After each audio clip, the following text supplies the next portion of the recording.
Women with a greater exercise capacity on a heart stress test had a lower risk of dying from heart disease and other conditions.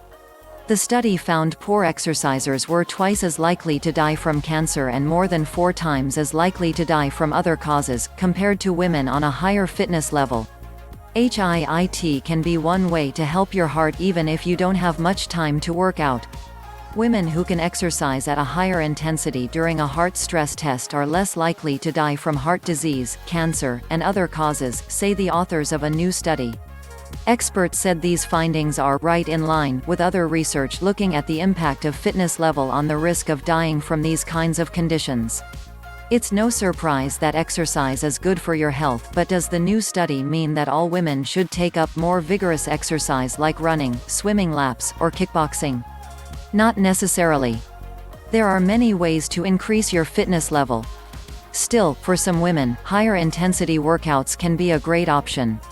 Exercise capacity linked to lower risk of dying. In the new study, researchers looked at 2 groups of women, those with good exercise capacity and those with poor exercise capacity. Women with good exercise capacity were able to exercise at an intensity of 10 metabolic equivalents (METs) or better during a stress echocardiogram.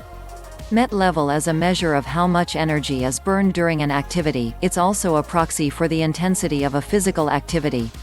Anything over 6 METs is considered vigorous exercise. Running a 10-minute mile is about 10 METs. Mountain biking uphill is 14 METs. Researchers found that women with poor exercise capacity were almost 4 times more likely to die from cardiovascular disease compared to women with good exercise capacity. Poor exercisers were also twice as likely to die from cancer and more than 4 times as likely to die from other causes, compared to women with a higher fitness level.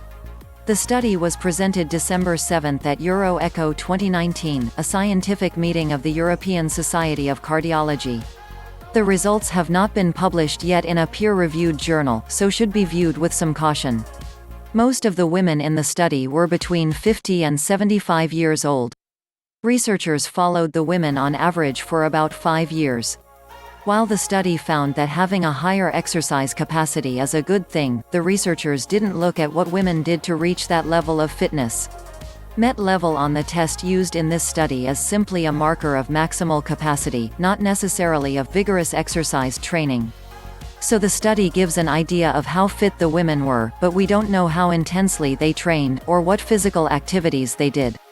Benefits of vigorous exercise. While many types of exercise lead to greater fitness, there are advantages to maxing out your effort, even if just for a few minutes at a time.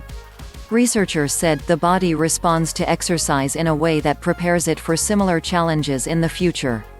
Vigorous exercise simply challenges the body more so than moderate exercise, and the response therefore is greater so as to better prepare for that next vigorous challenge. These responses include a greater flow of blood to the muscles, which carries oxygen and fuel, as well as increased muscle mass and strength. Body fat is also reduced as fat is converted to fuel, and insulin signaling improves, which can reduce the risk of type 2 diabetes. There's also a boost to your exercise capacity. Vigorous exercise, for example, high-intensity training, tends to be superior to lower-intensity exercise for increasing maximal MET level. It also takes less time to get similar health benefits from vigorous exercise than from moderate-intensity activities. However, this doesn't mean vigorous exercise is the only way to go. Moderate exercise delivers some of these enhancements, albeit to a lesser degree. But there are benefits of moderate exercise that are very important, such as reducing stress and chronic inflammation.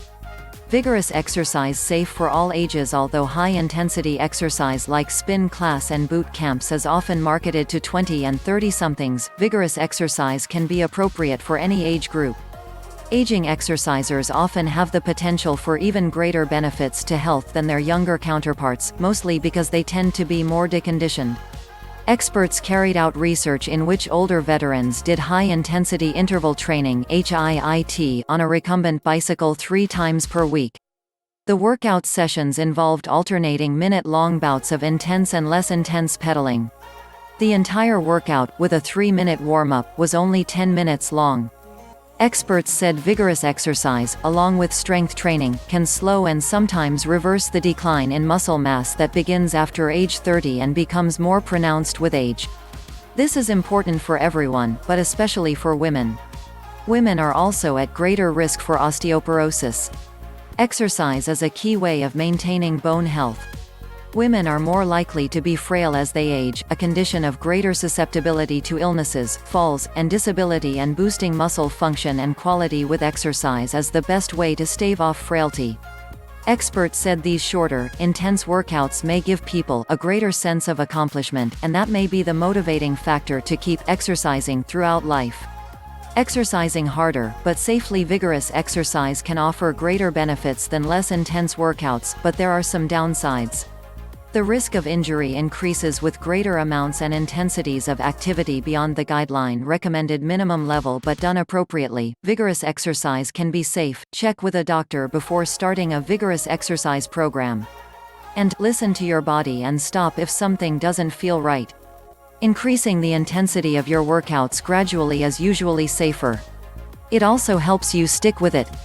There is nothing to be gained by going all out several times a week.